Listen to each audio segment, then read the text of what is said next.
ಇವತ್ತು ನಾವೆಲ್ಲ ಏನು ಇಲ್ಲಿಗೆ ಬಂದಿದ್ದೀವಿ, ಒಂದು ನಿಮ್ಮ ಸಮಸ್ಯೆಗೆ ಆಲಿಸಬೇಕು ಅಂತೇಳಿ ಎಲ್ಲ ನಮ್ಮ ಬೆಂಗಳೂರು ನಗರಕ್ಕೆ ಸಂಬಂಧಪಟ್ಟಂಥ ಕಾರ್ಪೊರೇಷನ್ನು, BDA, BWSSP, ಜಿಲ್ಲಾಧಿಕಾರಿಗಳು, ಯಾವುದೇ ನಮ್ಮ 5 ಗ್ಯಾರಂಟಿಗಳ ಸಂಬಂಧಪಟ್ಟಂಥವರು ಅಧಿಕಾರಿಗಳು, ಗೃಹಜ್ಯೋತಿ, ಗೃಹಲಕ್ಷ್ಮಿ, ಅನ್ನಭಾಗ್ಯ, ಪೆನ್ಷನ್ನು, ಖಾತೆ, ಏನೇನು ಸಮಸ್ಯೆ ಇದೆ ಅವನ್ನೆಲ್ಲ ಕೂಡ ಪೊಲೀಸು ಎಲ್ಲ ಈ ಜಿಲ್ಲಾ ಪಂಚಾಯತಿ ಎಲ್ಲ ಕೂಡ ನಿಮಗೆ ನ್ಯಾಯ ಒದಗಿಸ್ಕೊಡ್ಬೇಕು ಅಂತೇಳಿ ಅಧಿಕಾರಿಗಳ ಸಮೇತ ನಾವೆಲ್ಲ ಇಲ್ಲಿಗೆ ಬಂದಿದ್ದೇವೆ. ನಮ್ಮೆಲ್ಲ ನಾಯಕರುಗಳು ಕೂಡ ಇದ್ದಾರೆ.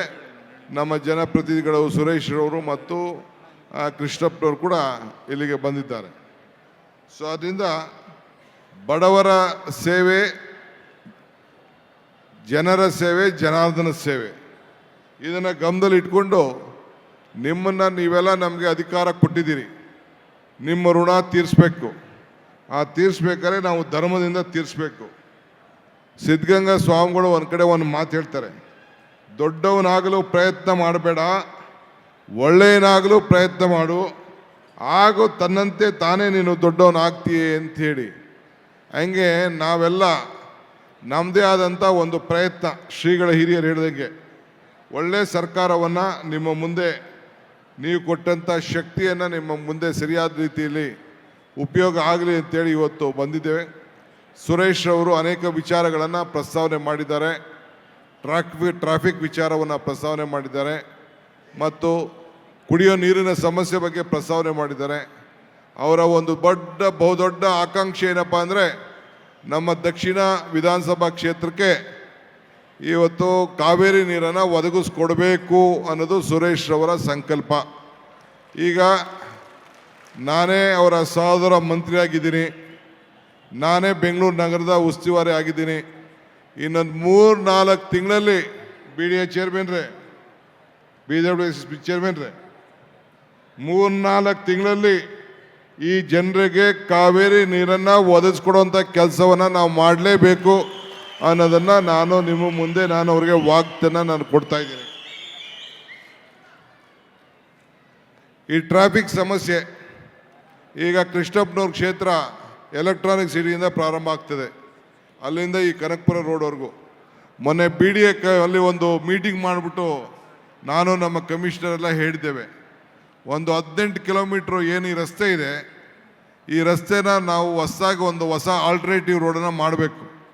ಒಂದಷ್ಟು ಮಧ್ಯ ಬಿಲ್ಡಿಂಗ್ಗಳು ಉಳ್ಕೊಂಡಿದೆ, ಅದಕ್ಕೇನಾದ್ರು ಒಂದು ಪರಿಹಾರವನ್ನು ಹುಡುಕಬೇಕು ಅಂತೇಳಿ ಆ ಒಂದು ಕನಕಪುರ ರಸ್ತೆಯಿಂದ ಎಲೆಕ್ಟ್ರಾನಿಕ್ ಸಿಟಿವರೆಗೂ ಒಂದು ಹೊಸ ರಸ್ತೆಯನ್ನು ಹಿಂದೆ BDA ನೋಟಿಫಿಕೇಷನ್ ಆಗಿತ್ತು, ಅದಕ್ಕೆ ಮರುಜೀವವನ್ನು ಕೊಡಲಿಕ್ಕೆ ಈಗಾಗಲೇ ಪ್ರಾರಂಭ ಆಗಿದೆ. ಅದಕ್ಕೂ ಕೂಡ ಒಂದು ಹೊಸ ರೂಪವನ್ನು ಕೊಡಲಿಕ್ಕೆ ನಾನು ಸಿದ್ಧತೆ ಮಾಡ್ತಾ ಇದ್ದೀನಿ ಅನ್ನೋ ಮಾತನ್ನು ಕೂಡ ಈ ಸಂದರ್ಭದಲ್ಲಿ ಹೇಳಲಿಕ್ಕೆ ನಾನು ಬಯಸ್ತಾ ಇದ್ದೀನಿ. ಇವತ್ತು ಗೃಹಲಕ್ಷ್ಮಿ ಯೋಜನೆ ಬಹುಶಃ ಒಂದು ಎಷ್ಟು ಬಂದಿದೆ,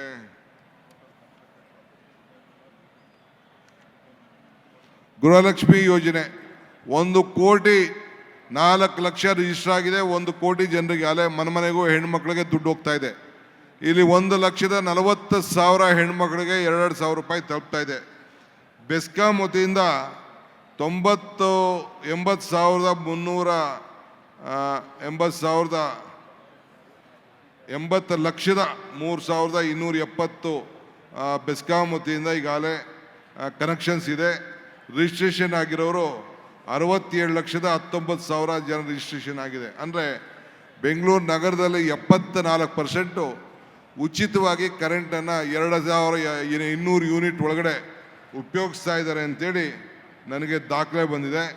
362 ಕೋಟಿ ರೂಪಾಯಿ ಇದಕ್ಕೆ ಸರ್ಕಾರ ನಿಮ್ಮೆಲ್ಲರ ಪರವಾಗಿ ಬೆಂಗಳೂರು ನಗರದಲ್ಲೇ ಗೃಹ ಜ್ಯೋತಿಗೆ ಉಚಿತವಾಗಿ ವಿದ್ಯುತ್ ಕೊಡಲಿಕ್ಕೆ ಈಗಾಗಲೇ ಉಪಯೋಗಿಸ್ತಾ ಇದೆ.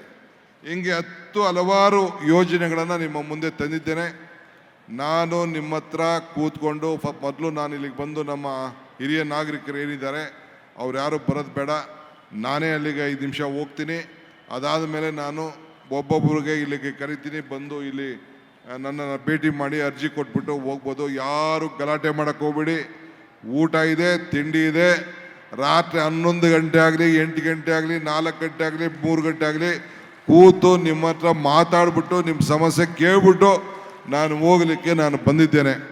ಸೊ ಅದರಿಂದ ತಾವು ತಾಳ್ಮೆಯಿಂದ ತಾವೆಲ್ಲ ಉಪಯೋಗ ಇರಬೇಕು ಅಂತೇಳಿ ಆ ತಾತ್ವಗೆ ನಿಂತ್ಕೊಳ್ಳೋದು, ಮಾಡೋದು, ಸುಸ್ತಾಗೋದು, ಹೊಡೆದಾಡೋದು, ಮೊದಲು ಅರ್ಜಿ ಕೊಟ್ಬಿಡ್ಬೇಕು, ಏನು ಅವಶ್ಯಕತೆ ಇಲ್ಲ. ನೀವು ರಿಜಿಸ್ಟರ್ ಮಾಡ್ಕೊಂಡಿದ್ದೀರಾ ಸಾಕು. ಮಿಕ್ಕಿದ್ದು ನಾನು ಹಿರಿಯ ನಾಗರಿಕರ ಭೇಟಿ ಮಾಡಿಬಿಟ್ಟು ತಿರ್ಗಾ ನಾನು ನಮ್ಮ MLA MP 3 ಜನ ಬಂದು ಇಲ್ಲಿಗೆ ಕೂತ್ಕೊಳ್ತೀವಿ, ನಿಮ್ಮ ಅರ್ಜಿ ಸ್ವೀಕಾರ ಮಾಡ್ತೀವಿ. ನಿಮ್ಗೊಂದು ಪರಿಹಾರ ಕಂಡಿಡ್ಲಿಕ್ಕೆ ಅಧಿಕಾರಿಗಳಿಗೆ ಆದೇಶ ಕೊಡ್ತೀನಿ. ಎಲ್ಲರಿಗೂ ಮತ್ತೆ ಫೋನ್ ಬರ್ತದೆ, ಎಂಡಾರ್ಸ್ಮೆಂಟ್ ಬರ್ತದೆ, ಅದಕ್ಕೆ ನೀವು ಕಾಯಬೇಕು. ಒಂದೇ ದಿನಕ್ಕೆ ನಿಮ್ಮ ಸಮಸ್ಯೆ ಬಗೆಯಿರಲ್ಲ. ಎಲ್ಲ ಕಾನೂನು ಚೌಕಟ್ಟಿನಲ್ಲೇ ನಿಮಗೆ ಸಹಾಯ ಮಾಡಲಿಕ್ಕೆ ಪ್ರಯತ್ನ ಮಾಡಬೇಕು. ಆ ಕೆಲಸನ ನಾನು ಮಾಡ್ತೀನಿ ಅಂತೇಳಿ ತಮ್ಮಲ್ಲಿ ಪ್ರಾರ್ಥಿಸಿ ಶುಭ ಹಾರೈಸಿ ನನ್ನ ಮಾತು ಮುಗಿಸ್ತೇನೆ. ಜೈ ಹಿಂದ್, ಜೈ ಕರ್ನಾಟಕ.